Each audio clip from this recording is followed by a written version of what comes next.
Everybody, everybody all welcome. And we've got the topic today, global house shift to the east. By Vasilis and Brian. Actually, I think it will be better if we introduce ourselves with a couple of sentences. My name is Alisa. I've been as a chair of Union of Turkish over 6 years ago, and also then we organized refugee organization in Akme and Izmir.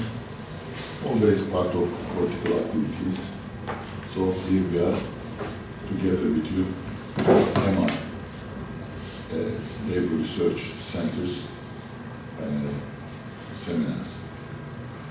Hi, I'm Kumru Basha. I'm a journalist, and I've been living in this country for more than 30 years. Too long. Too long. That's it. Ben Ferdi, sadece misafirim, eşlik ettim arkadaşımıza, Ümran. Ben Ümran Baylık. Söyleyecek bir şey yok çünkü emekliyim. English. Oh, sorry. I'm Ümran Baylık. And because I'm retired, I'm not saying that I'm coming from here. I'm Ada, I'm a teacher, and I'm very happy to be here. Great. Yes, young man. I am Ismail. Mm-hmm. I am the one of the leaders of EMAR, and Labor Research Center. Labor Research Foundation. And Mimi, together. Yes, Mr. Yeah, I am technical guy in the EMAR. Okay, Tunç Aybak, I teach at Middlesex University. I live here nearby. I used to study at the Ruskin College. I've been coming here for the past at least 5-6 years. I find it so very interesting and informative. Yeah, I enjoy coming here. It's a very nice group of people. And I learned so much from it. Thank you. So I am Bülent. I am one of the speakers. Again, I'm coming here how many years? I don't remember from the start. I'm Vasilis, I teach at the University of Istanbul. So maybe we can start. Let me put my timer. I don't want to talk longer than my share.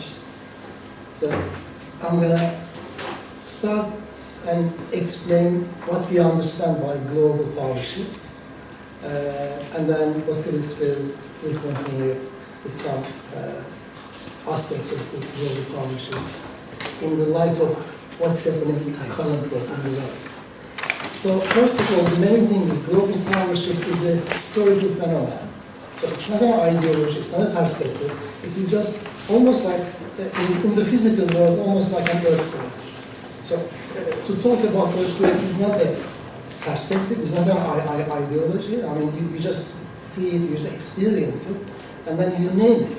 So in social and political context, global power shift is exactly the same. It is a historical phenomenon, it is something happening, and we can measure it, we can identify it, and we can talk about this. So it's not like some people, it's not like believing or not believing it, it's just to identify what is happening. So again, before starting this, I think two aspects are important about the current global mode of production, global capitalism, and these two aspects are at the root of why we call this a global power shift. So one aspect is expansionist dynamic within the world capitalist system. So there is an expansionist dynamic within the capitalist system which was explained by even before Karl Marx, by Adam Smith, by Ricardo, a number of other traditional classical economists mentioned about this, and Marx explained this in much more detail. So, capital and the system has to reproduce itself at a higher level continuously. If it stops doing this, it will go down and enter into crisis. So it doesn't continue at the same level. This is in the definition of capitalist system. Capital has to grow continuously. So this expansionist dynamic is important to understand global power shifts, which I will explain how it can be connected. And the second aspect, in order to understand this, falling rate of profit. Again, this falling rate of profit is another characteristic of the capitalist mode of production, the tendency of the rate of profit to fall. Again, before Marx, it was explained by Adam Smith, by John Stuart Mill and Ricardo, and then Karl Marx explained it in much more detailed and systematic way in his Capital.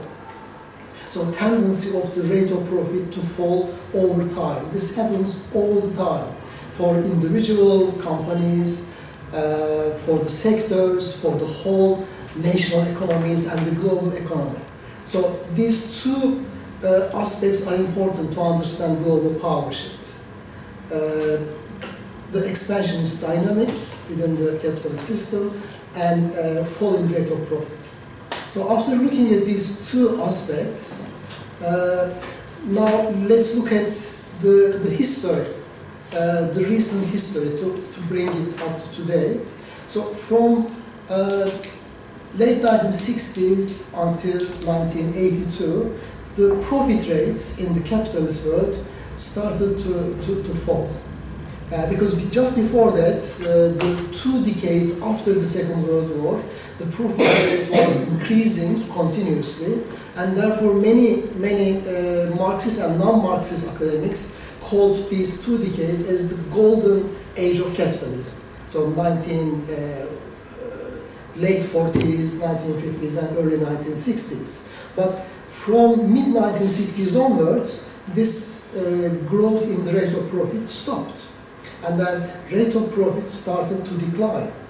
And then as a result of this, the world capitalist system in the 1970s, 1980s witnessed a number of economic problems, recessions, growth slowed, and the profits declined, and unemployment increased, because when the profits declined, a number of companies, factories, workshops started to be closed, and new jobs were not created.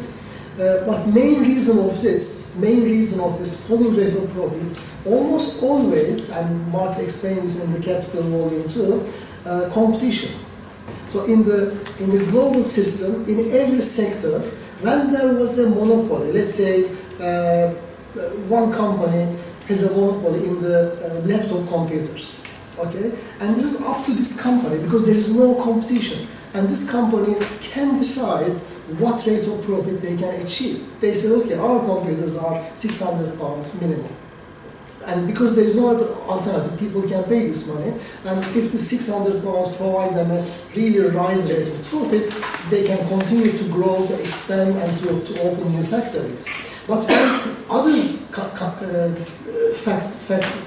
factories opened, the other companies enter the competition, and this competition will start affecting the rate of profit.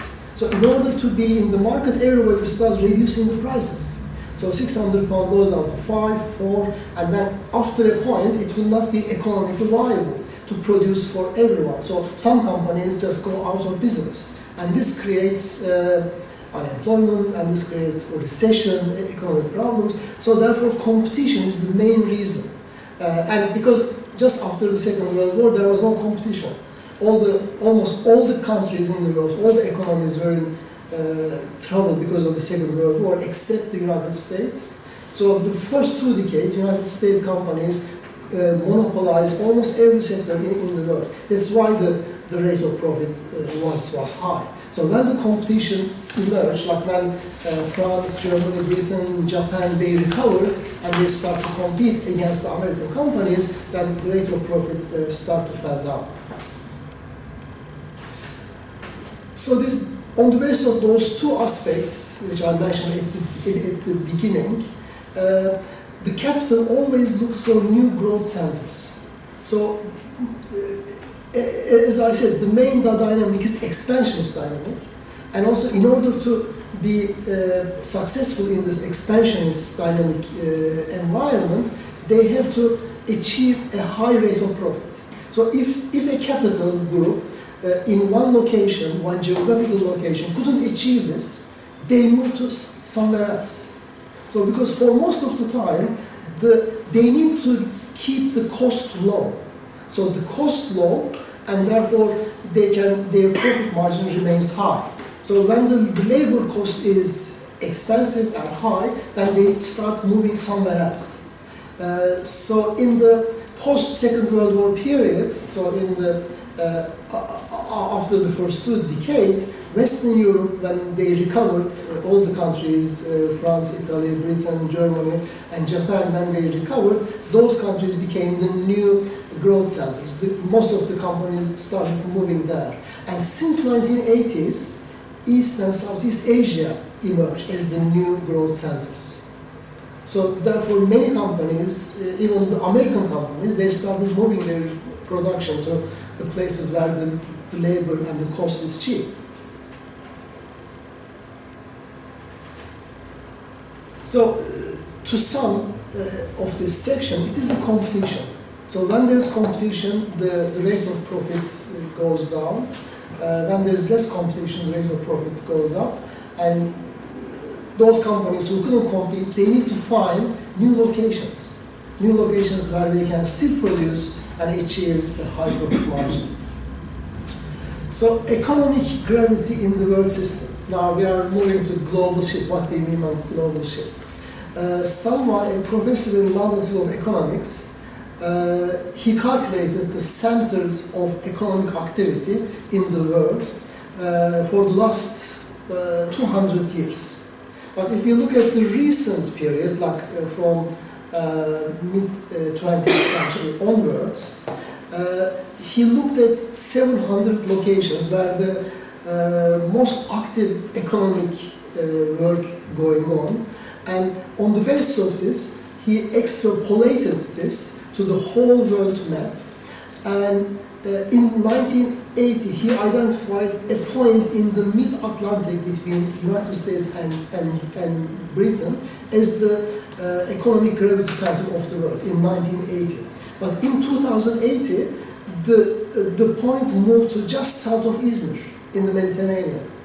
And then now it is somewhere closer to India. And mid-century, according to his calculations, it will be between India and China. So this means the majority of the production and trade happening around that area, produced that area and traded in that area. So this shows, this shows the economic activity shifting from the west, from Atlantic, up to this East Asia. And he measured this, and almost nobody disagreed with this. I think almost everyone agrees with this kind of explanation. And this is the map, as you can see. In 1980, it is in Atlantic, and 2014, it is somewhere in the East Mediterranean, and then going in 2045, like almost in China.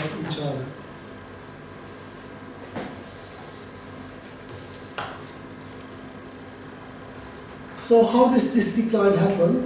Again, I think if you understand those two aspects that I mentioned at the beginning, the expansionist dynamic and falling rate of profit, and what happens when the rate of profit starts to fall down, the companies, the capital controllers, they start looking for other locations to move the production, to move the activity. This is exactly what is happening.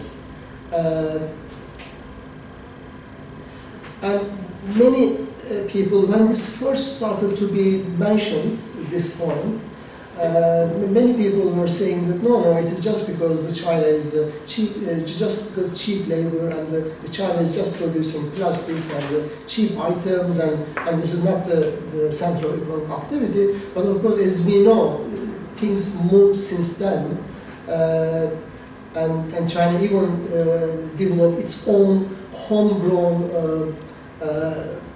base. So China, even without trading with the world, still can produce a lot in order to feed the home market, and you can multiply all these. These are just a few examples. The third largest travel market, largest market for automobiles, biggest space for mobile telephones, and now you can add this many more to this in terms of where China is leading in the world trade, world production. So should all this be really surprising? Not really. I think if you look at the last 500 years of the world history, China and India, for the majority of these 500 years, China and India together accounted majority of production, majority of inventions, and majority of the trade. And even 1820, like 1820 is like still quite recent historically, in their declined state, China and India economically declined by that time. It was the European domination started to colonize the world. Still at that point, China and India together accounted 75% of the global GDP and half of the global trade. So this is again one of the major accounting companies, Bloomberg, calculated this some years ago. So in 1500, as you can see, China and India's share, and then it goes up, 1600 and 1700, in 1820 almost 50%, and then goes down, down, down, and currently it is probably 25%. So as you can see, their potential is still quite a lot of way to go. So in order to achieve their own potential, considering their sources, their population, their labor force, this is not even end of the East Asia's economic progress and domination. And a number of people, and not all of them are Marxists. I mean, this one person, Peter Dickon, is a very mainstream classical historian of political economy, and here he published it in 2007, and he just talks about this changing global economic map. He basically explains this is happening all the time in the world history. So world history never stops. When we are talking here, again, things are moving, changing, shifting, just like the natural world. I mean, outside, when you look through the garden and you can see a piece of habitat, and nothing is stopping, everything is changing as we are watching. It is exactly the same in the world political economy. So these are hegemonic shifts are quite common in the world history, just because of the Eurocentrism and Western centrism dominated since mid-19th century up to maybe the second half of the 20th century. All the academic world, all the media, people forget about this, or people were, our brains were trained differently, thinking that West is always the dominant. But in actual reality, these kind of hegemonic shifts happened a number of times in the past.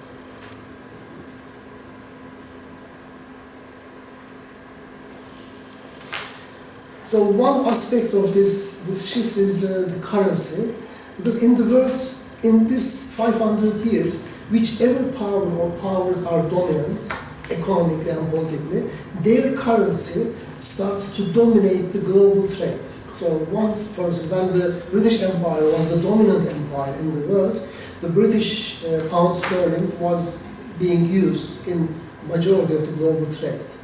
And when the British hegemony was gradually replaced by the American hegemony, I think from it started from around First World War, but the actual change happened around Suez and definitely after the Second World War. We can see from 1914 onwards, the amount of British pound used in the global trade started going down and down and down, and the dollar started to increase. And after the Second World War, officially, everybody acknowledged it is the American dollar to be used because it was the most trusted currency of the most powerful hegemonic state. So now, for the last 20 years or so, we are seeing this shift again. The dollar is losing ground, and other currencies at the moment, so many economists talking about a basket of currencies. So there isn't one single currency now replaced dollar, but first euro started to take some of the share, and now a number of other currencies, Japanese currency, Chinese currency, the currency used in the Middle East, and the Russian currency now, during the Ukrainian war, for instance, the Russian currency and Chinese currency started to replace a number of Western currencies. But this is going on. I mean, this is a process, and in many Latin American countries now, they are discussing to use their own currencies in the trade with each other. So this is probably the first step in the process of dollar losing its hegemonic financial domination. And these are just from the recent mainstream news. Some of them are from Financial Times, some of them other financial newspapers. So the dollar's dominance is steadily declining.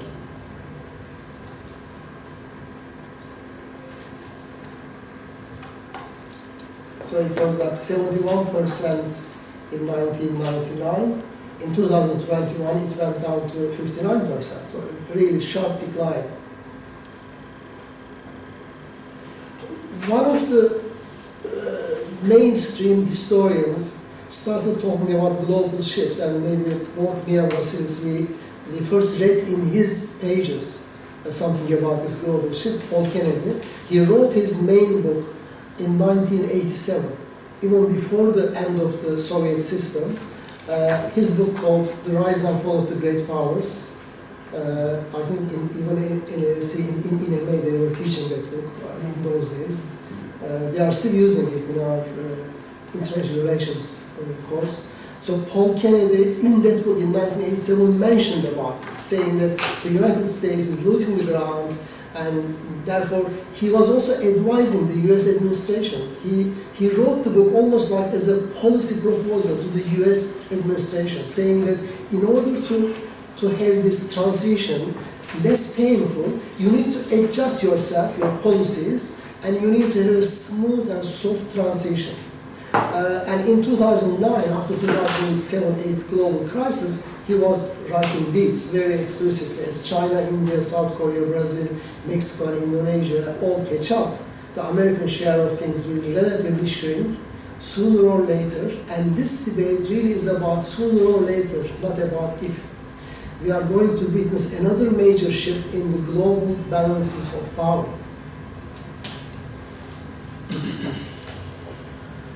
And foreign affairs, again, in 2004, and foreign affairs is a journal very close to United States administration. So almost everything published there, US administration knows or listens or responds. Again, it is talking about this power shift from west to east. So it's not just a kind of a perspective, it's not just an ideological claim, it is basically what is happening, and all those in power, they are aware of this. I mean, since then, for instance, the United States published a number of white papers, how to deal with global shift in various areas, in various shifts. And this is the Federation of German Industries, for instance, in 2019 prepared a big paper. This is just a quotation from that. They were talking about global power shift and Asia's importance in terms of economic dominance.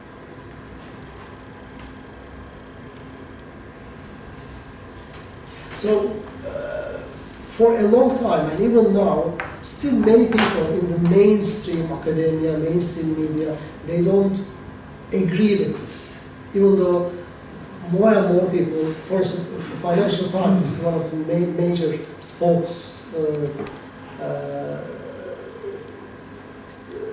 the major representative of the Western capitalism, is now using global shift quite often. Almost every week, at least 2 or 3 articles or news about the rising role of China, India, and other emerging economies.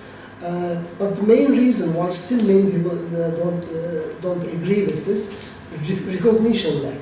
So when something happens, there is a period when the public agrees or accepts it, because since everybody is educated, especially in the West, in the context of Western centralism, European centralism, it is difficult to see that the things are moving, are shifting, are going away, because this Western centralism is based on so-called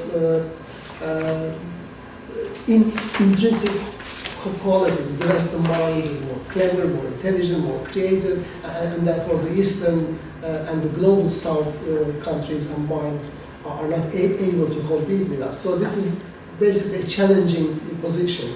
I think when we started talking about this, I remember one of my very first presentations in LSE.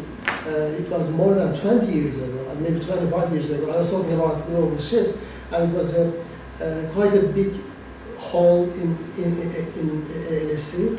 And when I finished this, nobody agreed with me. Everybody started criticizing me. And I remember one man stood up and said, "Look, what you are saying is completely wrong, because I know it's so that I am working in the center of this, the Western system." I said, "Where do you work?" He said, I work for London branch of Lehman Brothers." So when the 2008 happened, I remember that young man. A few years later, the collapsed. Yeah, exactly. So there's a recognition that still exists, but as I said, more and more people, more and more sources agree with this. So China basically, the biggest power in these emerging economies, transforming the world, making things, selling things, and transforming itself at the same time transforming the world. Just like, once in the time of Napoleon Bonaparte, Napoleon said something like, I don't remember exact words, but he said that when China moves, the whole world moves. So, something like this, or something like, let China sleep because it wakes up, the whole world shakes, or something like that. Well, China sneezes and the whole world catches cold. Exactly, yes. You see, I mean, when you are young, I can remember this better. Yeah, that's the advantage of being Thank you so much. young. Well, that used to be America, when America sneezes, the whole world is. Yeah, during the West. dominant time of the capitalism, yes. Yes. Okay. This is the end of my time. Really? Continue. But you have more to say. It's okay. You can continue. Seriously? Okay, thank you. When Boulet asked me to say, to assist with his talk and send me the slides, I said, well, I'm not working actually now on this. I haven't done any original work and so on. I said, don't worry and so on. But I happen to be reading this book, which is very relevant to what Boulet says. This book won the prize of monthly review. Paul Baran and Paul Suisse Memorial Prize winner. So it's a significant book. Who's the writer? It's called John Smith. Typical English or Scottish, if you like, name. Smith is very Scottish. Let's call him John Smith. John Smith. Yes, it is very sophisticated. It is a rehearsal of the argument of Leo Panich and others who contradict us. They say the opposite of what we're saying. And what I want to do is to dispute this book. Okay? We want to dispute it on the basis of our argument. by way of looking at some evidence, methodological evidence from the discipline of microeconomics, because what Boulen did was a macro thing. I'm going to do the small thing, and I look at the level of the firm, of the enterprise, how they look at the enterprise, the transnational corporations, how they interpret the transnational corporations, and how they argue that the transnational corporations of the United States actually is the one that repatriates the profits via China, and China is the best head servant of the United States. In fact, this guy says explicitly that China is a poor country of the global south. That's what he says at the end, the conclusion.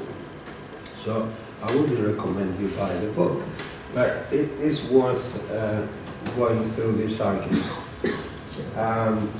The first comment I want to make, I will continue on that, but before that, I want to say something about what Boulen said when he mentioned Paul Kennedy.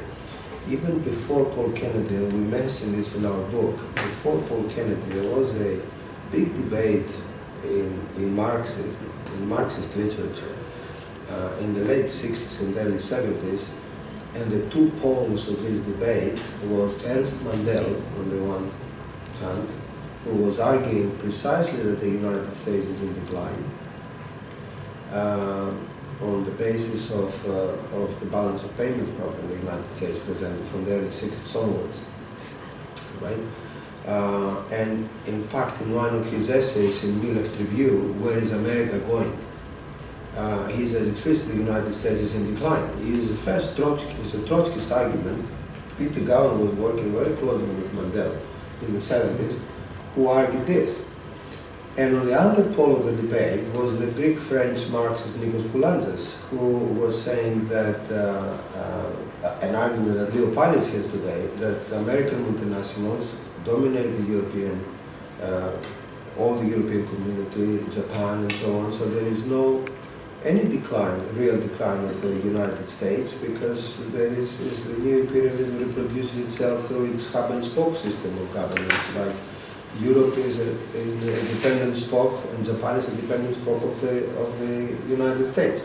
So there was this conflict since back then. I mean, the stagflation of the high inflation and the stagnation of the industry in the 70s was a big issue at the time that Marxists gave different interpretations on this. So we are a continuation of that debate. We stand with, I mean, without being Trotskyist, I don't know, I hope you haven't moved to Trotsky since last we spoke, but you know, it's there in the debate. So what we are saying here is that there is a power shift. There are certain phenomena, political and economic, which and geopolitical, which indicate that this shift is real. Manufacturing has moved from the core, the Euro-Atlantic core, to the global south, and one of the places moved is, of course, China and Southeast Asia and so on. Now, I'm going now to this guy to see what he says about manufacturing that he moved, and how this shift in manufacturing from, so the loss of industry for the West, it doesn't mean anything. In fact, says actually it was a strategy of the United States to move multinational, transnational corporations in the global south, because it repatriates the profit easily exploiting cheap labor. That's what they said. That's what this book says. And it has a lot of evidence. Don't, there are numbers here, okay, that show that. It's interesting to see how he interprets globalization as outsourcing. He calls it outsourcing. Outsourcing of production from Western centers to the global south and China. And says this has nothing to do with power shift. There's no indication of any power shift. In fact, power returns to the United States, making the United States stronger. Leo Panitch says exactly the same, in fact. So, China, in his view, which is up to a point descriptive, and as descriptive view is correct, he says, if China is used as a platform of cheap labor to export the finished products assembled in China after importing intermediate products. You want me to repeat that? So any company that goes to China, the headquarters are in the United States, any American company, the headquarters are in the United States, they license somebody in China or a subsidiary company, a or transnational. That company from China exploits cheap labor, which assembles the final product before China exports that product. But before China exports this product to Western markets like H&M, like Walmart, like iPhone, any time you buy, they have to import intermediate products. For a car, for example, a car has many parts. It's a hybrid process, globalization. That's what he says, a hybrid process, and the final assembly is happening in China, but they import stuff from Sri Lanka, from Japan, from Bangladesh, from, all the surrounding and so on. And then China export that. Once China exports that, on the accounts books of the Chinese state, they appear as a trade surplus for China. But it is not. It's a piece of paper, it says. It appears as a GDP growth in China. But it is not, this guy says, not me, this guy says. It is a very strong argument. It is a powerful argument. It's not to be binned. It's real stuff. It's happening. What this guy does not do, this is my criticism, comes, and that's why I think it fits with Bullet's presentation, we can turn it into a paper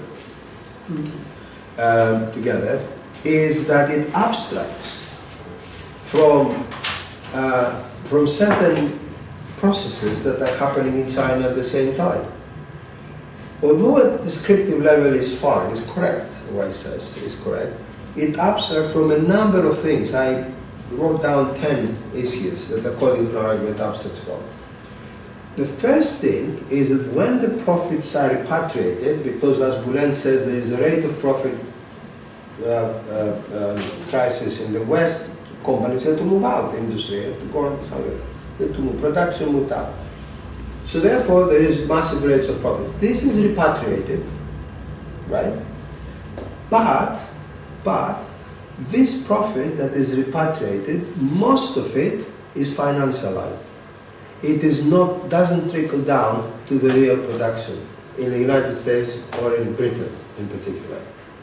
Okay? Financialization of profits is turned into paper, into stock market, into gambling, into easy profiteering. You turn into pieces of paper through the banking system and the investment banks in particular. This is a book written on this, the financialization of non-financial enterprises. So non-financial enterprises, instead of reinvesting the profits at a normal, typical Marxist Keynes type of cycle of growth, they financialize the profits. They don't trickle down to the real production. That's one thing this guy abstracts from. And there is a book written by a Greek at source, Kostas Lapavitsas, who shows this. Yeah, shows this. Financialization of non-financial enterprises. The second thing is that it does not factor in this analysis of the wages of the Chinese worker. There are hundreds of thousands of Chinese workers employed by American multinationals in the western coast of China. That means that the Chinese worker spends the wage inside China proper. That contributes to Chinese GDP, so it's not a myth. And over the last 10 years, and this is another thing that doesn't take into account, over the last 10 years, Chinese wages went up exponentially. How did they go up? Go up. Does it affect the rate of profit of the American multinationals in China? It's something that has to be empirically checked. It doesn't do any of this type of research. All companies in China, except those that are operating in export exclusive zones that pay no taxes, but all companies that are officially registered in China, they pay tax, corporation tax to the Chinese state. That contributes to Chinese GDP. Now, China's trade surpluses whether fictional, as this guy says, this is fiction. I can read you, doesn't make sense to read you extracts from this book. But this Chinese, all the Chinese surpluses, trade surpluses, whether fictitious or not, they are invested in American treasury bills. I mean, China holds more than 1.2 trillion treasury bills. Medium-term, long-term treasury bills, 10 years, 5 years treasury bills. This is the false American debt. Okay? Is this the same with sovereign debt? Is the same treasury bills and that sovereign? I never understand what sovereign debt is. I'll come to that because it needs to break. There are some classifications. So that is another. So there is interdependency, whether fictional or not, between China and the United States. They are interdependent. I don't think the American economy wants the Chinese economy to collapse, for example. I don't think so. I think they want to have China moving on. The argument, and that's important because also Leo Panis does it, all the others, it brushes off the importance of the Chinese state-owned enterprises in this process, which have become really very big over the last 20 years. When I checked 2 years ago, I checked the Fortune magazine, the Forbes Fortune magazine, the 1,000 largest companies in the world. The 5 first companies, the 5 first were 2 Americans and 3 Chinese. The first was a Chinese bank. The second was a Chinese agricultural bank in terms of assets and people employed. I mean, where is at the microeconomic level, where is the American dominance here? It doesn't appear, you know. And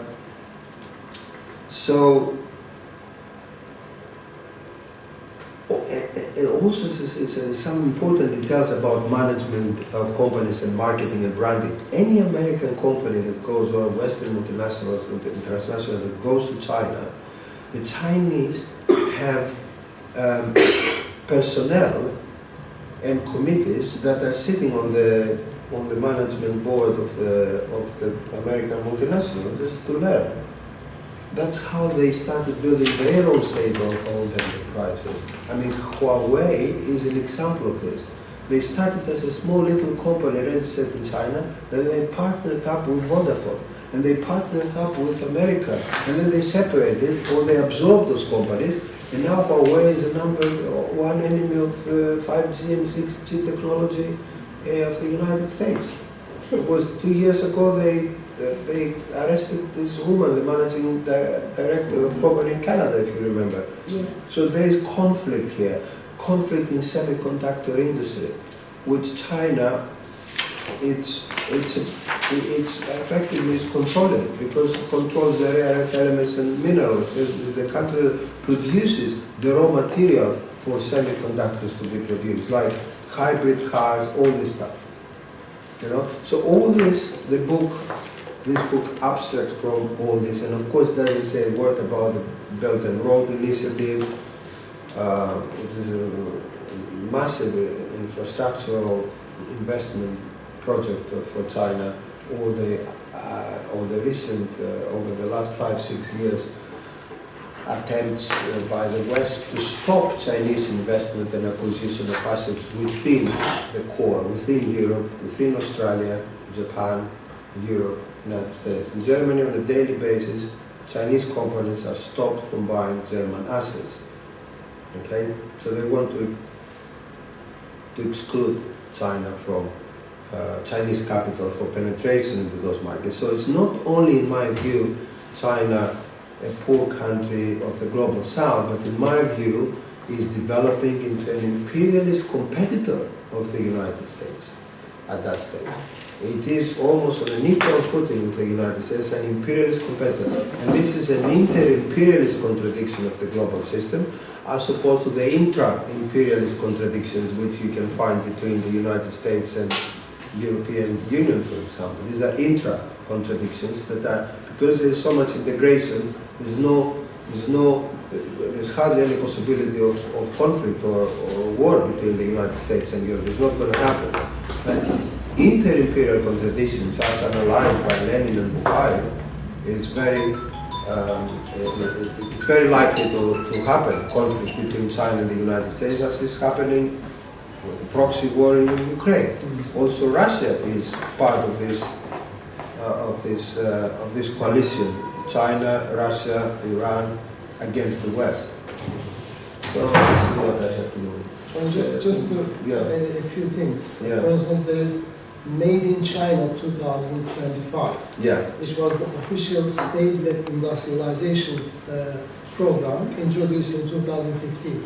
So a 10-year state-led heavy intensive industrialization program.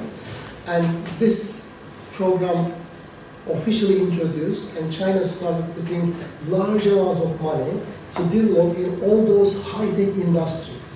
And some of these industries, they already achieved the dominance. For instance, electric cars, or a number of alternative energy-related industries. And because of all this, for instance, Trump started to introduce trade wars with China.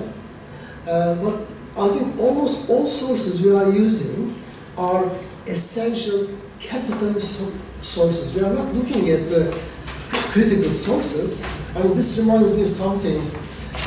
When I was a student, undergraduate in Polytechnic of North London, we were living in Kentish Town first, and one day I was, on a Saturday, I was just walking and I saw Peter Gowan, who was teaching there. As you just mentioned, Peter Gowan was our great tutor, comrade, and he was very important in the whole Trotskyist movement in the UK.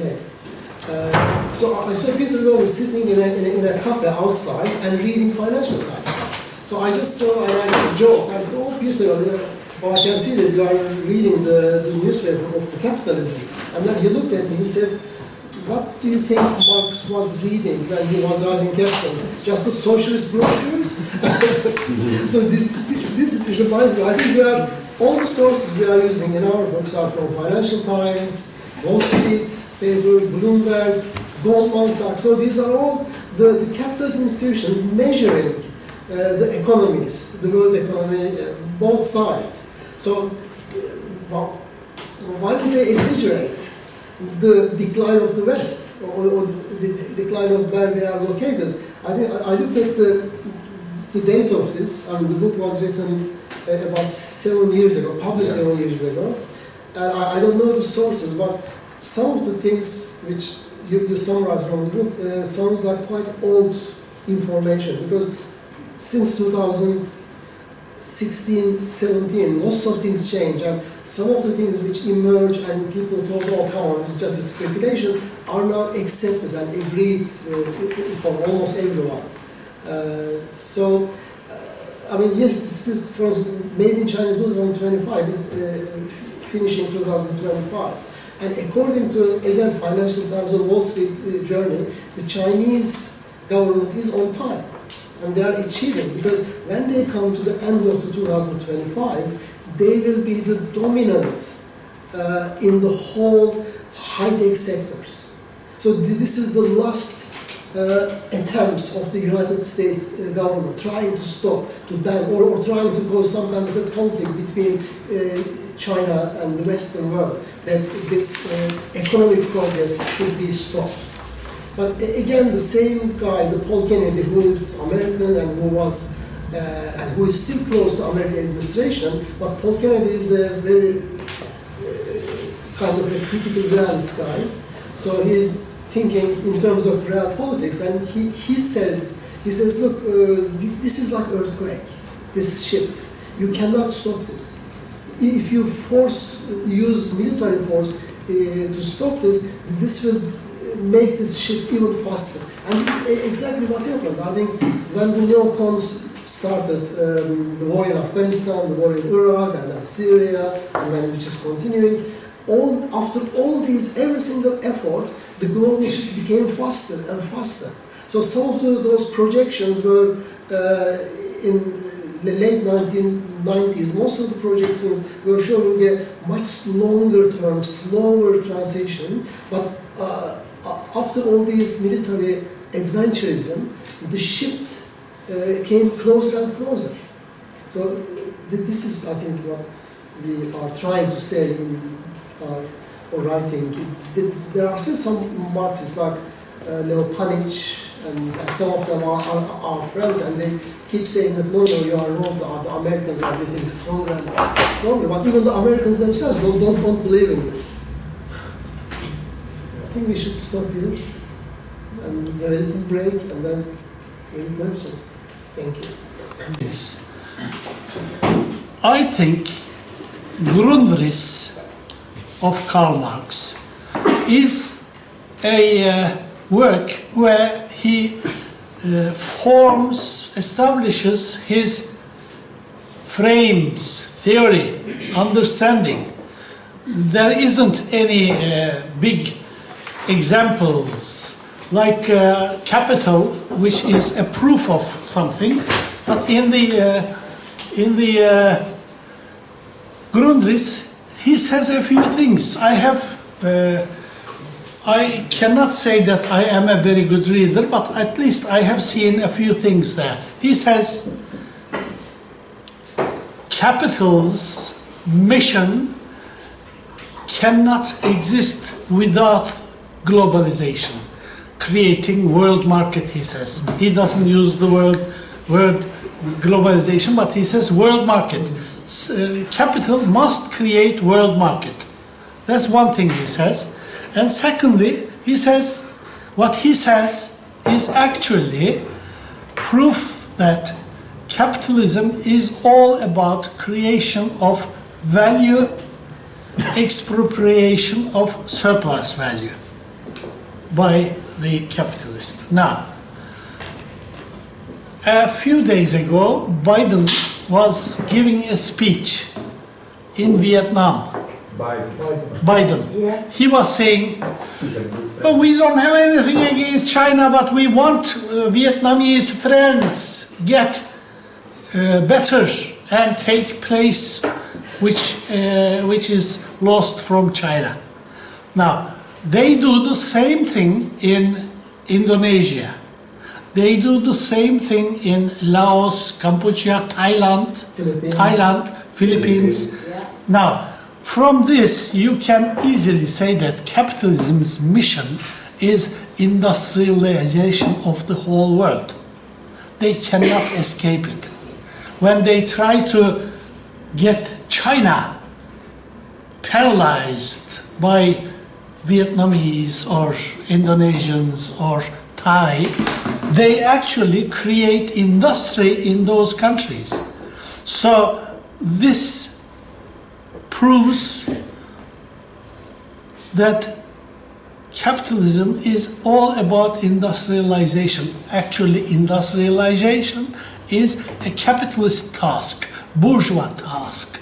So anything which has something to do with industrialization does bring capitalism into your mind. And in the BRICS, it is the same thing happening. South Africa is industrializing. Ethiopia is industrializing. Thailand, India is just running hard. Everybody is industrializing, which creates an atmosphere of competition. But at the very end, capitalism's duty, task is industrialization, which is value creation and expropriation of surplus value. When you put this within the framework of BRICS, you understand many other things, I think. Exactly. I think they explained that. Industrialization in order to achieve recreation of the capital at a higher level. So the capital otherwise cannot survive. It has to recreate itself always at a higher and higher and higher level. And that's why I started with those two factors, expansionist dynamic because it has to expand. And then secondly, the real measure of the health of the capitalist system is rate of profit. If they couldn't achieve the healthy level of rate of profit in one location, they move. I mean, now, for instance, China is moving some of the production facilities to Ethiopia, to Bangladesh, to Pakistan, to Vietnam. So, I mean, this is happening. There is no end to it. I mean, it didn't start in the 21st century, it didn't start in the 20th century, it didn't start in the 19th century. Even in the 15th, 16th centuries, this process was happening, was already happening. And as we mentioned, I mean, first the China and India declined and then replaced by a number of European powers in terms of production and trade. First the Dutch Empire, and then the British Empire replaced this as the hegemonic power. Then after the Second World War, the American state replaced this. Now the process is continuing. Now who knows, maybe by the end of this century, people will start talking about a completely different direction. Maybe, I think most likely some of the African states and powers will be the dominant hegemonic powers, because as Vasilis mentioned in this book, they are talking about who owns the capital. But this is a completely false understanding. Where is the capital invested? Because it is not only a matter of profit, but when capital is invested, in that location it creates jobs, a large number of people. And their salaries are spent in the local economy. So all this creates a huge activity. I mean, let's say an American billionaire invested in China and then took his profit, but what is he going to do with this profit? He's not going to invest in America because the rate of profit is low because of the salaries and everything. So therefore he's going to use this part of this money reinvesting in China or in India, and the rest of the money maybe he will speculate in the financial markets. This will not create anything. Financial speculations won't create any new value. As we can see, financial market and speculations create balloons, as happened before 2007-8, and then after a point, this just burst. And then wherever this happened, in whatever financial locations, then it creates a serious crisis. So how I interrupt?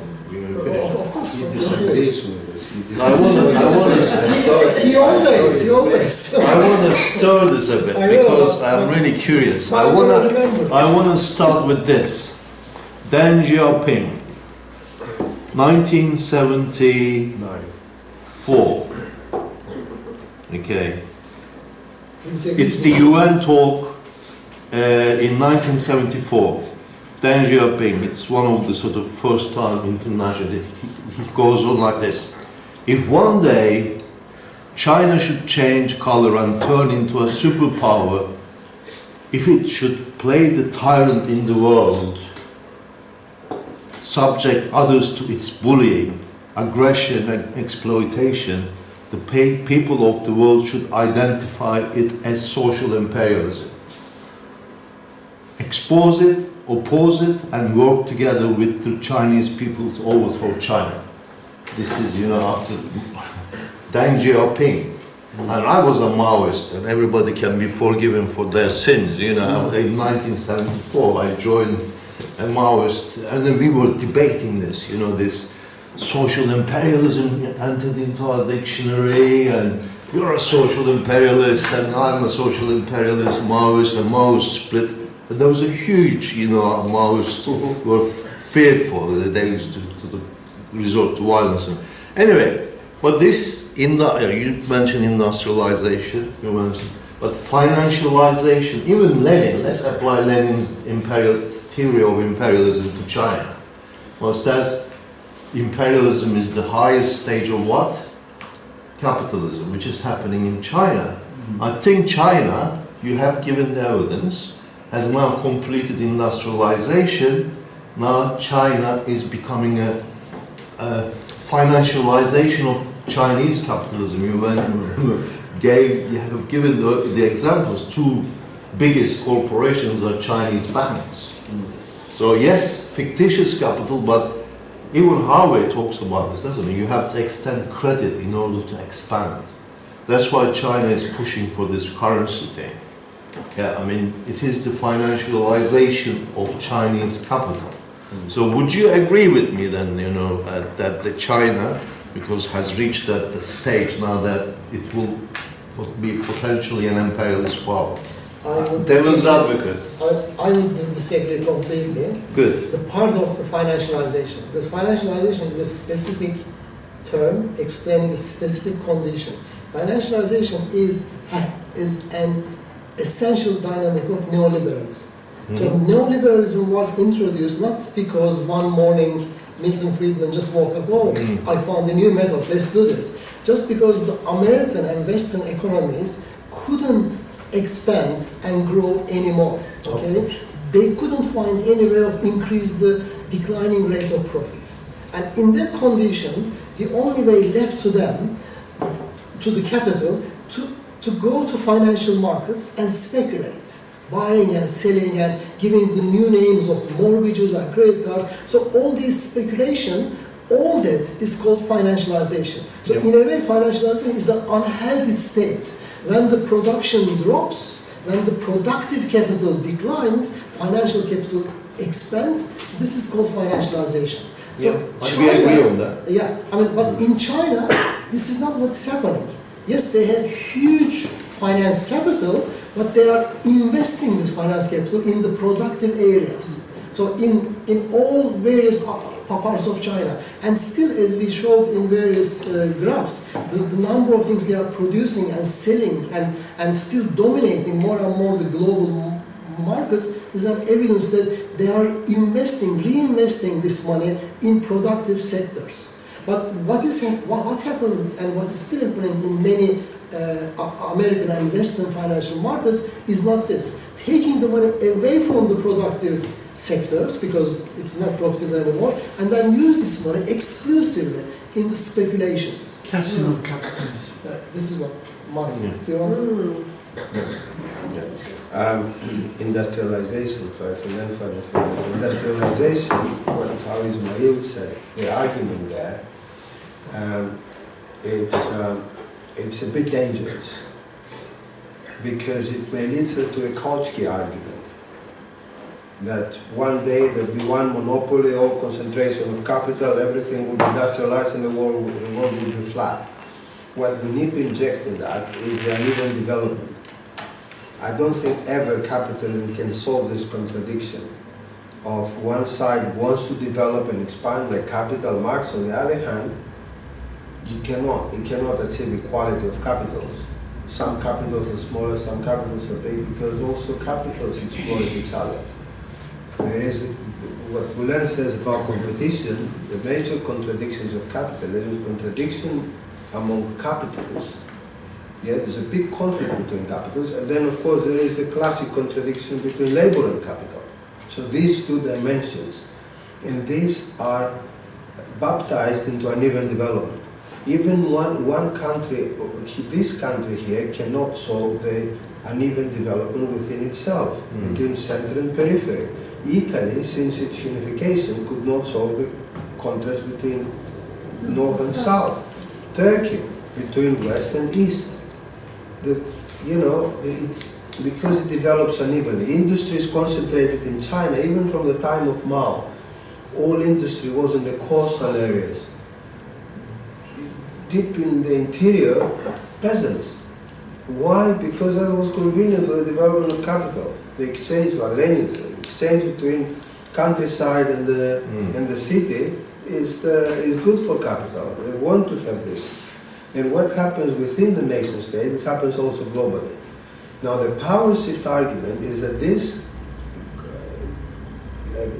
combining uneven development, it shifts the capital concentration. It goes from one to the other, it spreads around, it's combined development, it creates fault lines and so on.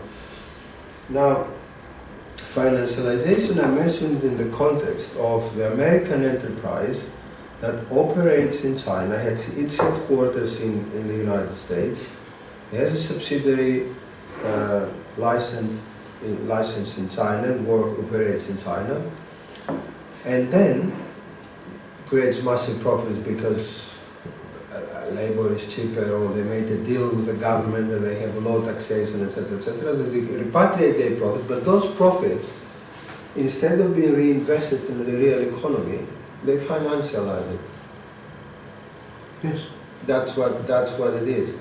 That's what is happening, and there are books written on that.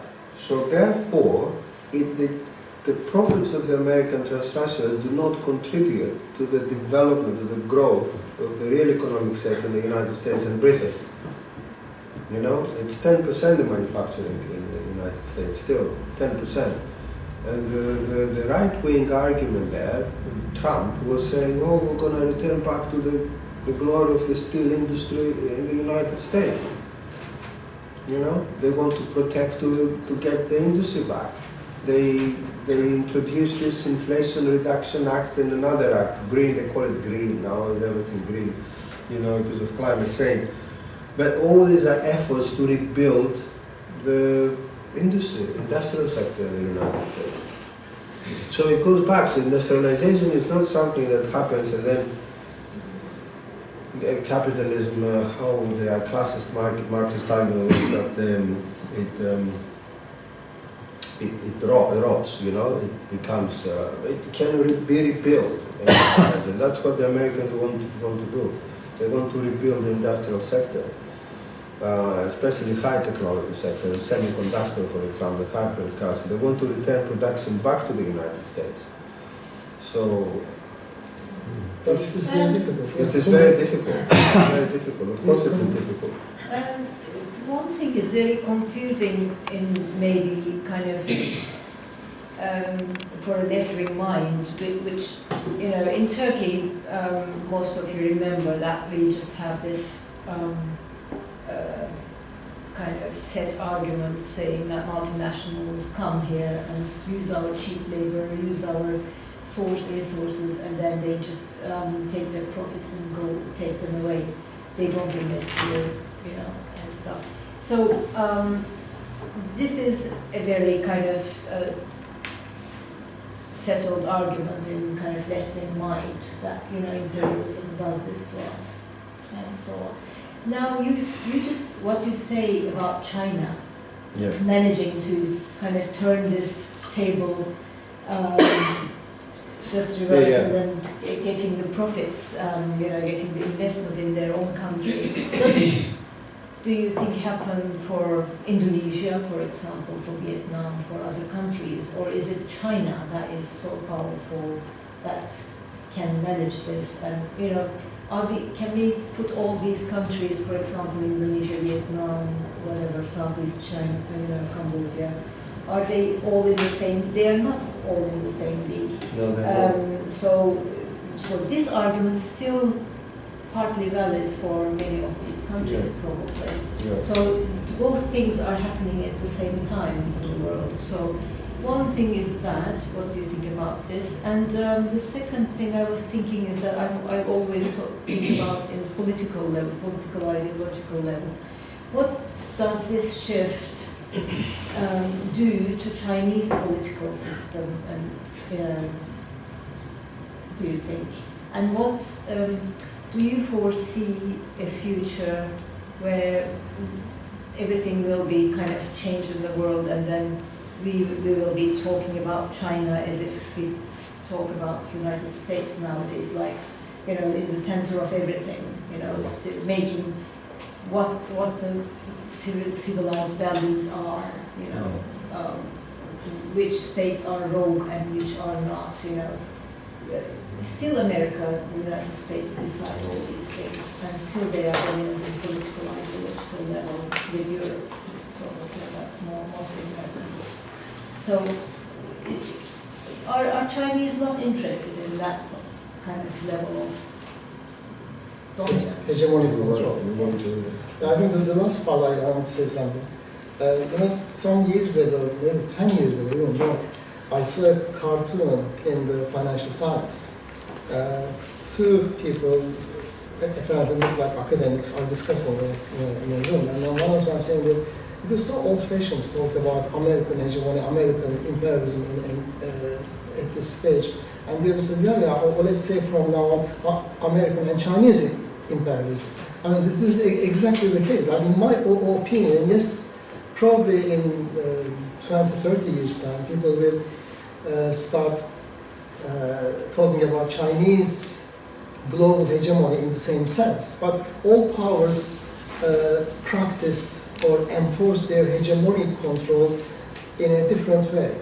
So, related to their history, their traditions, their culture. I mean, we were talking just before you all arrived among each other, the African situation and how the French imperialism in Africa, French colonialism was much more brutal than some other colonial powers. But at the end of the day, all of them were imperialist colonial powers. So China is moving in that direction. I completely agree with you. Yeah. The first argument, the first point you made, if effectively you're talking about the global south and whether the rest of the global south has the potential to develop like China, become as big as China. Not all of them. The BRICS are not the same. They are developed taking advantage of globalization. They had already built before the era of globalization a certain industrial base that was capable of moving to a stage, you know, beyond that and to enlarge. I mean, I have in mind. You mentioned Turkey. I happen to work with a Turkish scholar in Canada on sub-imperialism in Turkey. And we look into that. And he wrote a paper comparing Brazil and Turkey. Brazil is sub-imperial in Latin America. Brazil controls Bolivia, Uruguay, Paraguay. Politically, like South Africa is there. And we're looking into Turkey because Turkey has this, the size, the market, the population that can develop economies of scale, you know, to expand internally and then in the periphery and then more globally. Erdogan is not accident talks because there is capital there. There's a lot of movement so China obviously is big. It's also size matters, how big you are and what resources you can mobilize as a state capacity and so on. So, but back to the second question, China is behind the United States in terms of securitization of its foreign policy and militarization, far behind. Hasn't reached the level of American, you know, military power. Doesn't have that. But you know, it's a prevention. That America is a preventive defensive policy against possible Chinese expansion. You know, and South China Sea is a flashpoint. The Americans can use something. Taiwan is a flashpoint. North Korea is another flashpoint. The breakup of Russia is another what they want to achieve now with the Ukraine war. The ultimate aim of the United States is the breakup of Russia. That's what they want to do, you know. In the Russian Civil War that Bulent knows much better than me, Lenin accepted the concession of, I think, some part, what was it, in Mongolia, what was it, somewhere. So let the Japanese take this, you know. He was smart because he knew he wanted to have some investments from Japan to develop the areas and so on. But it's a gamble there, and Turkey is right in the middle, and the Americans don't want to lose it, make concessions to Turkey. The Russians don't want to lose Turkey, makes concessions to Russia. Look at what's happening in Armenia with the corridor and all that stuff. Lakhshin, how is it called? Lakhshin corridor. These things to connect us. So the concessions from the Russians, concessions from this, but this has a capital base. It's not only geopolitics, it's also capital base. It's geopolitics, but it's also capital. There is markets there. So there are times that imperialism needs sub-imperialism more than sub-imperialism needs imperialism. Then you benefit. Yeah, then you benefit. Brazil did the same. Brazil was doing the same since the 60s. Brazil was sub-imperial in the 60s. You know, the investments they had in Bolivia and all Latin America were enormous. I read a paper recently. Their direct investment in Bolivia was second only to the United States investment. That time, the United States was controlling the economy of Latin America completely. Beriket. Is that you say? You know Beriket? Yes. And we say Beriket in my island. Yeah.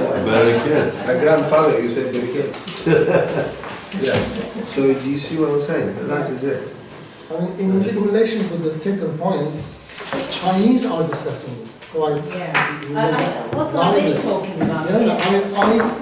I witnessed one session. I was in Peking. I was in Beijing. The university is called Peking University.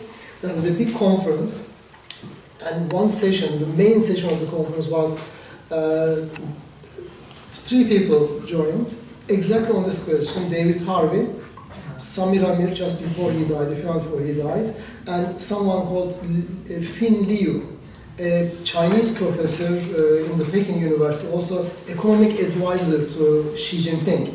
And that guy, also because when we were invited to the conference, some Chinese PhD students were sent to the airport to collect us, and they were looking after us. And they told me when the guy was talking his story, he was a Taiwanese, he was the son of a Taiwanese family, and when he was doing his military service, he managed from just Taiwan to swim to China. He was the only one in those periods escaped from Taiwan to China, and then in China he was educated, and he was the first person by Chinese government sent to America to do a PhD, and then he became one of the deputy directors of the World Trade Organization. World Bank. The World Bank, when China joined the World Bank. So that guy was there. So 3 of them discussed in English. It was a huge hall, like in a university, a whole 2,000 people were there. Like everything is grandiose in China. And they were discussing exactly this.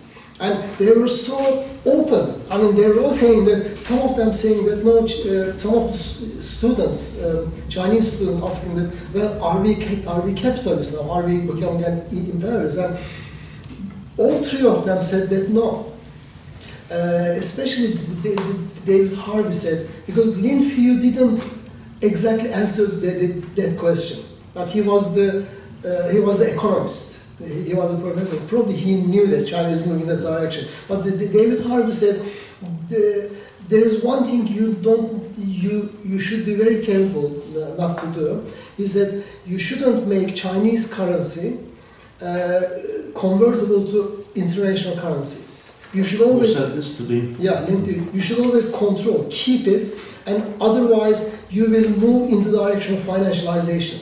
So in that conference, but basically majority of them agreed at the end, this is a version of state capitalism, but as long as it works for the majority of the population, that's fine. Can I add something here? That is an impediment for the yuan to become global reserve currency. At the same time, it works against the yuan, because they have capital controls. If you have capital controls, like the Chinese state, it prevents the inflows and outflows of capital so easily. You cannot financialize the economy. Because they don't want to lose the control. That is the danger, yes, you're right. This is that at the same time, the people do not go to bed to buy the Chinese money. Because they know they cannot move it easily in and out. You cannot profit, that is the speculators in this. So the Chinese wins on the one side, but loses on the other side.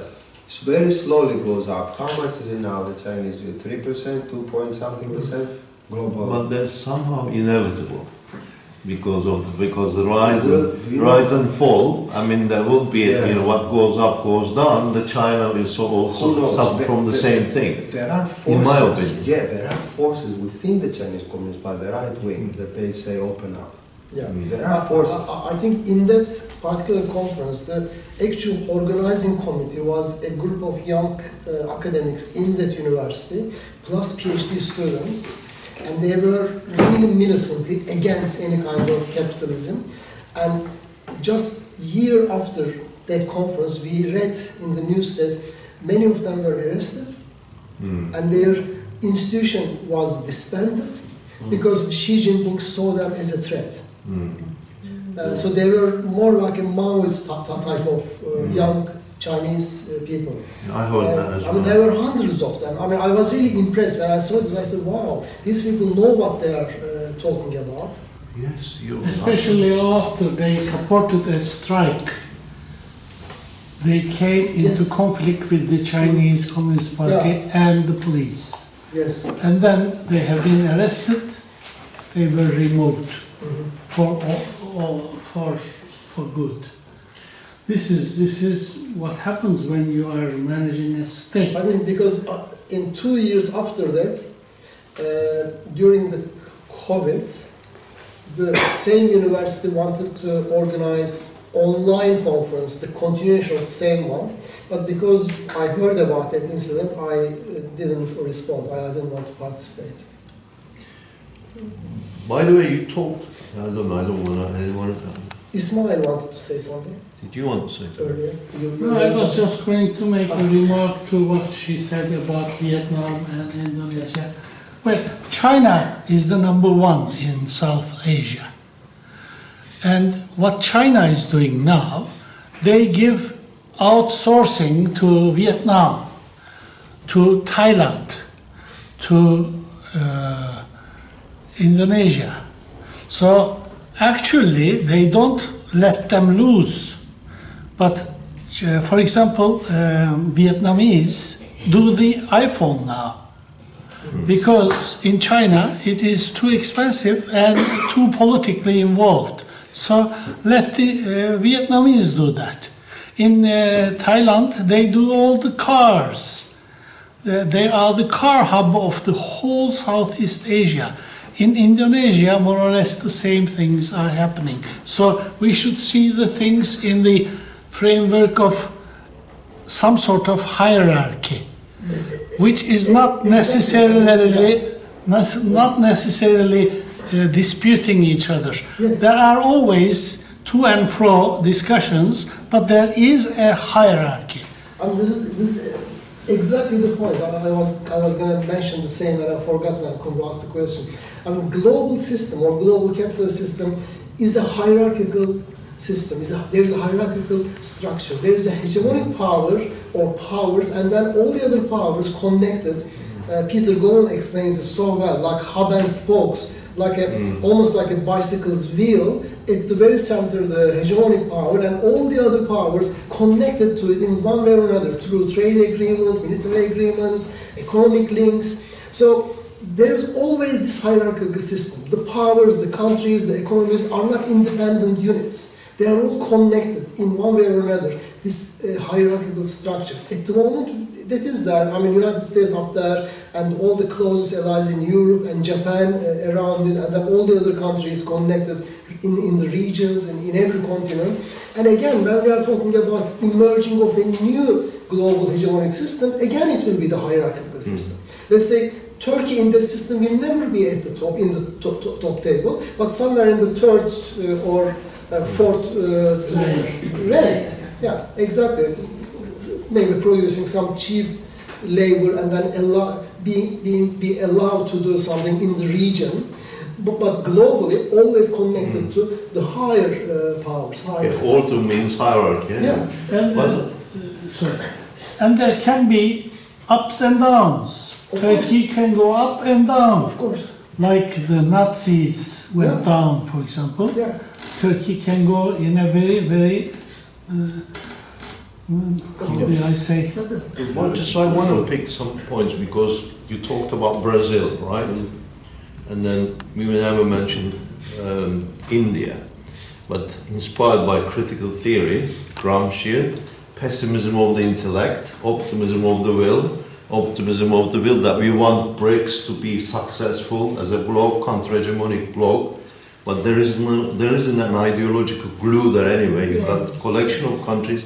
India sitting on the fence, doesn't want to upset the West. Brazil really is not that enthusiastic because Brazil wants to play, as you mentioned, a leading role in Latin America and all that, you know. And then also the currency issue. China has how many $1 million in its reserves? It's not that easy for China to shift to. I'm not an economist. I'm a bad economist. As I said, what are they going to do with this $3 to $4 trillion if they shift the yuan currency craft? For instance, I teach currency because I'm a geopolitical thinker. Currency craft, because currency is a geopolitical tool. It's not just an economic thing in my thinking. Just like now, China is using currency craft to influence its. To execute its hegemonic, if you like, influence over this country. So I'm just thinking, what are they going to do if? But that is speculation, because Chinese never openly doing anything like that. They have the currency. What is speculation? Because buying American debt helped China so far, keeping their currency cheap, and then buying American debt, they help China. They expanded in terms of production and then trade. So this is almost like a mutual agreement between the United States and China. Are you saying China is speculating or I'm speculating? You're saying that China is using this currency to be a hegemonic power. China is not using this currency for any reason. Just when people are looking at the amount of currency getting bigger and bigger and bigger in China, China almost like owns America now. So people say that if China decides to use this amount of money, America will go bankrupt. But when China never, first of all, said or acted in that direction. But if, let's say, for the sake of speculation, if they did, then this will harm China as well. So what I'm trying to understand, so they are connected to each other. I agree with you. What I'm trying to understand, because Wasil said that if China's currency financialized, global becomes a global currency. This is what I was referring to. What are the implications of that for Chinese dollars? This is why, or vice versa. Because China is pushing this. Oh, let's have yuan as a global currency. Is that not clear? No, they are not. I mean, they are saying that to individual countries, especially since the Ukrainian war, they are saying that in the international trade with various countries, let's use each other's currencies. Let's say when they are buying and selling with India, they use Indian and Chinese currency. Buying and selling with Russia, that's why at the moment there is a system, not alternative to American dollar, like a currency, but a basket of currencies. So in a number of regions in Latin America, I think Brazil is doing this now, more and more, and Brazil even is trying to establish an official understanding with the Latin American states, saying that let's use among each other, because we do most of our trade with each other, let's use a regional currency or our own currencies, rather than an international currency. So as a result of this, the amount of American currency used in the global trade is being less and less. So as I think in one of the slides I said it was 79% in 1990s, and now it is like 50 something % recently. So because all the remaining amount of trade using regional currencies. This is what I wanted to know. The Ukraine crisis also favored the cryptocurrencies. Many people start investing in crypto. In Ukraine? During the Ukraine crisis, when they start moving away from the dollar a bit, they went to yuan, but they went to Bitcoin and so many others. Only Bitcoin is the most famous, because it was the first.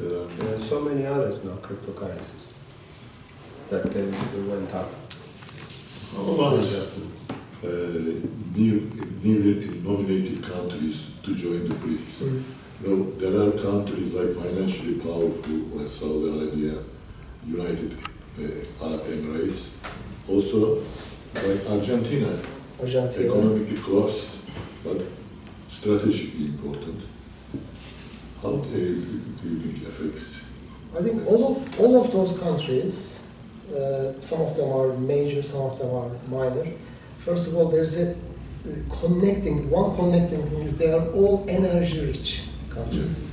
I mean, as a result of these new countries joining the BRICS, now more than 70% of the global oil trade, energy trade, is now controlled by the BRICS plus countries. And they control all the critical corners. Exactly. Suez. Yes.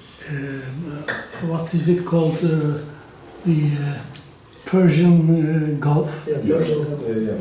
And the other, Argentina. yeah, Argentina is an industrialized country. There is also one thing we should never forget, which is much more important than oil and other things: critical minerals. Yes. Europe is dependent on China 95%. And if there is going to be a technological transition, energy, green, whatever, we need the Chinese critical minerals. You know, the West is heavily dependent on China, which is, even Deng Xiaoping in the 70s realized this. You know, talking about critical minerals, and now the West is awakening to this They path. found some minerals in Wales now, it's in Wales. Here, they found some.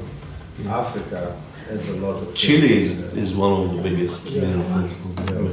A few days ago, Elon Musk and Tayyip was talking about, and then Tayyip, I think, linking to Musk because he's going to come to Turkey, especially in Kastamonu area. There are some kind of critical mines are being used for the lithium, batteries. I think they're going to create a kind of industry just for the mining thingies, because it's just at the starting age at the moment. What I have seen on the newspaper today and yesterday, I think they are going to start something. Okay. Yeah. I mean, that's a huge, it's the new oil. Not only bore and thorium, but there is another mine which is not mentioned among the maps of the mine maps of the Turkey. I've seen something in the UK and European, geologists, I think association or something. That mine is in the Kastamonu, through the Kastamonu and through the middle of the Turkey as well, and that is antimony, and it's going to be used for the space engineering. So he's coming to just grab his hand onto all these mines, but I don't know what type of play they're going to do. But there are some kind of symbolism after the both of them speech, because one of them gave Tayyip gave him to book. It means that I'm going to play with it, politically. I can find a way. Türkçe'de deriz ya, kitabını uydururum.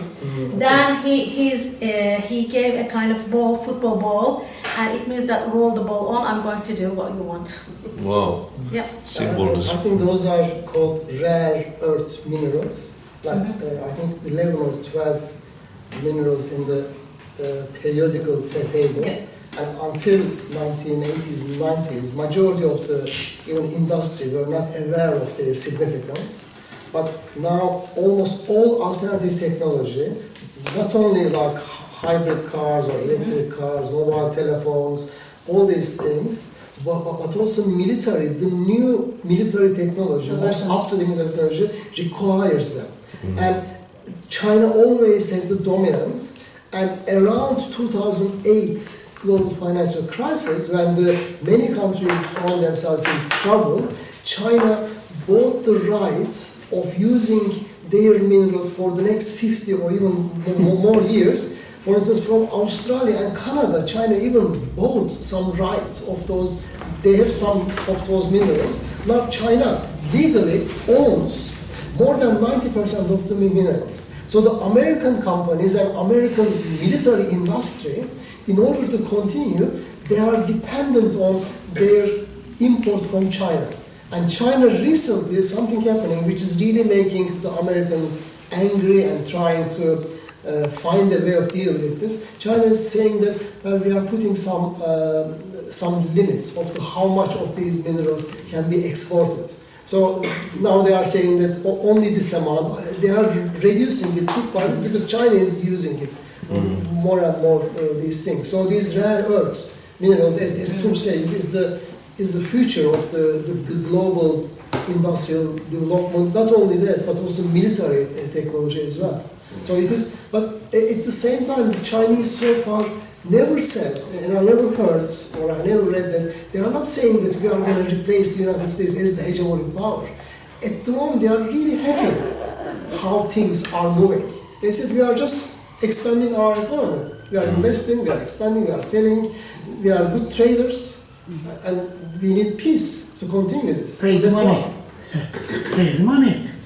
Yeah. I'm really curious about this book. Like, do you think that this is a silly question, but do you think the person writing this book believes this? Is this propaganda? Like, I mean, for me, what you're both saying, obviously I've heard it before, isn't something so controversial. So I'm still, why are so many people like, no, that's not true? Like, when you talk about this, where are they coming from when they say no? Is it just they can't accept that their reality is crumbling?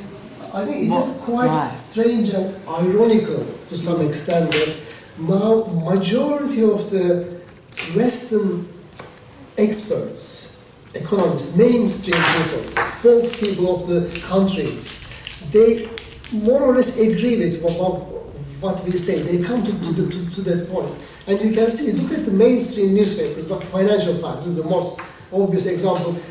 I mean, I was putting something from Martin Wolf, Financial Times chief expert, the main person, the spokesperson of the Western capitalism almost. Martin Wolf says exactly the same thing now.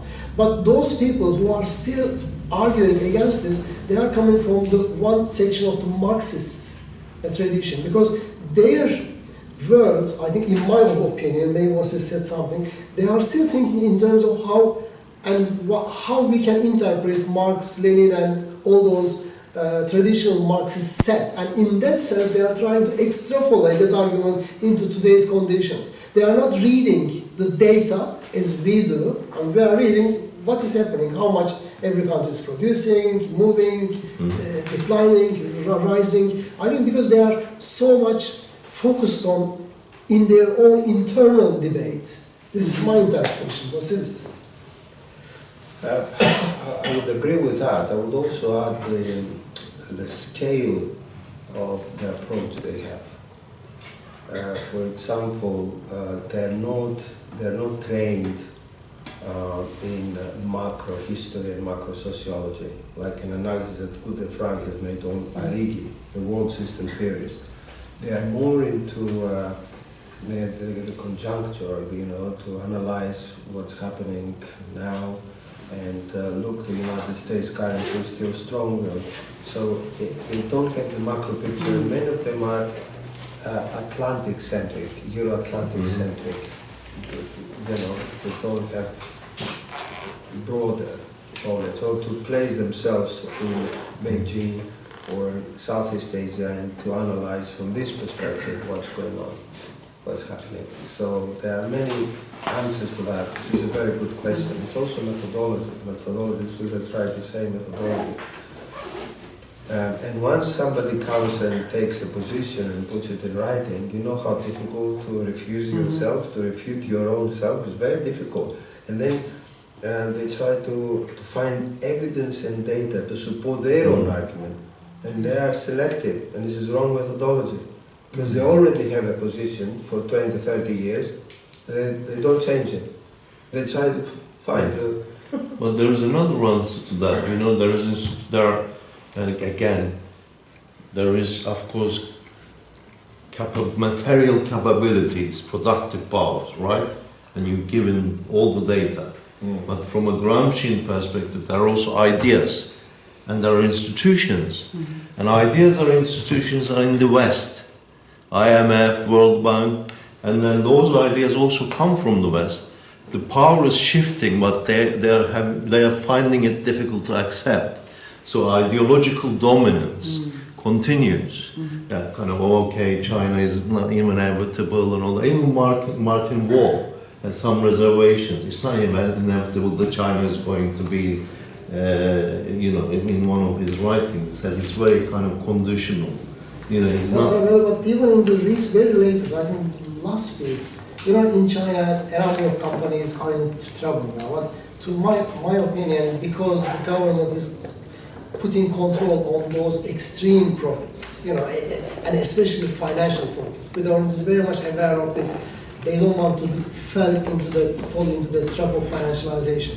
So just today I read that some major financial companies owner was taken to the court, and that the company started to curtail some of the investment. So a number of people saying that, oh, well, what's happening? Has China reached the zenith? And Martin Wolf last week wrote something, don't rush into saying that China has reached the zenith. And then he wrote almost like, I can sign my name underneath what he wrote.